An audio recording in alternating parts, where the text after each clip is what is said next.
다음 뉴스입니다.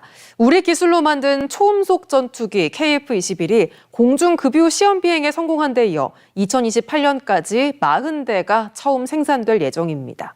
방위사업청은 한국항공우주산업 카이와 올해 20대에 이어 내년 초에 20대 제작을 추가 계약하기로 했는데요. 지역 방산업계는 반기고 있습니다. 이종승 기자입니다. 남해 상공에서 공중급유기 시그너스가 KF-21에 서서히 접근하더니 급유 막대를 연결해 기름을 넣은 뒤 분리까지 마무리합니다. KF-21은 공중급유 시험 비행 성공으로 작전 반경을 50%까지 늘릴 수 있게 됐습니다. 낭보는 또 이어졌습니다. 방위사업청이 2028년까지 KF-21 첫 양산 계약 물량을 당초 목표대로 40대로 결정했기 때문입니다.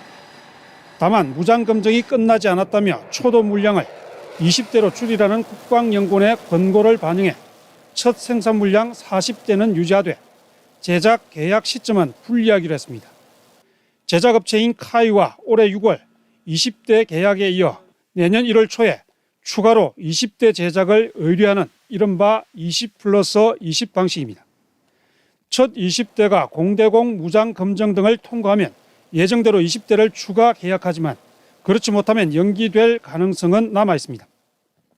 개발에 대한 리스크가 아직도 남아 있다는 얘기고요. 원가에 대해서도 카이가 분리발주에 대해서 각 협력사들하고 원활하게 협상을 해서 예산 범위 내에서 추진할 수 있는지에 대해서도 방사청은 7조 9,200억 원을 우선 투입해 KF-21 첫 양산에 들어가고 2032년까지 추가로 80대를 생산해 모두 120대를 공군에 공급할 계획입니다.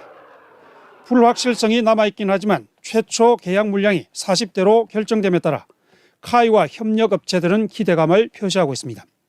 당사와 협력업체는 안정적 물량 확보라고 긍정적으로 보고 있습니다. 향후 추가 검증을 조속히 마무리하여 군 전력화에 차질이 없도록. 걸림돌도 남아있습니다. KF-21 공동개발 참여국인 인도네시아가 개발 분담금 납부 기한을 오는 2034년까지 연장해달라고 최근 요청한 것으로 알려졌기 때문입니다. 오는 2026년이면 개발이 끝나는데 인도네시아는 1조 6천억 원의 분담금 가운데 현재 1조 원 넘는 금액을 연체하고 있습니다. MBC 뉴스 이종세입니다. 우리 기술로 만든 4.5세대 초음속 전투기죠. KF-21이 개발 착수 9년 만에 방위사업청과 20대 첫 생산 계약을 맺었습니다. 계약 규모는 약 2조 원입니다. 이종승 기자입니다. 우리 기술로 만든 초음속 전투기 KF-21 보라매입니다. 공군의 노후 기종 대체를 위해 2015년 체계 개발을 시작해 9년 만에 방위사업청과 20대 첫 생산 계약을 맺었습니다. 계약 규모는 약 2조 원입니다.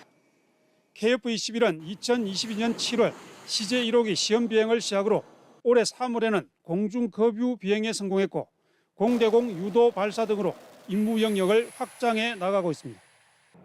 현재 80%까지만 개발된 상황이어서 2026년 말까지 체계 개발을 끝낸 뒤 납품할 계획입니다. KF-21 총 계약 물량은 올해 20대, 내년에 20대를 합쳐 모두 40대입니다. 개발 시험 평가 과정에서 중대 하자가 발생하면 내년 계약 일정이 늦어질 수는 있지만 40대 계약 자체가 바뀔 가능성은 낮습니다. 만약에 문제가 생기거나 추가 시험이 필요로 할 때는 전체적인 사업의 일정에는 약간 영향이 있을지언정 이 사업 전체가 다시 재검토되지는 않을 것 같다고 판단은 듭니다. 첫 생산 계약까지 위기도 있었습니다. 한국국방연구원이 KF-21의 기술적 완성도가 떨어진다는 이유로 총 계약 물량을 40대가 아닌 20대로 줄여야 한다는 보고서를 냈기 때문입니다. 공대 공도 아직은 불확실한데 거기다 공대 G까지 포함해서 업그레이드 시킨다 하더라도 이게 40대에서 40대로 가는 게 맞냐 이런 결론을 낸 것 같은데. 하지만 국방부와 여야 정치권이 한 목소리로 계약 물량 40대를 관철시켰습니다. KF-21은 첫 생산 계약을 계기로 세계 시장 진출도 노리고 있습니다. MBC 뉴스 이종승입니다.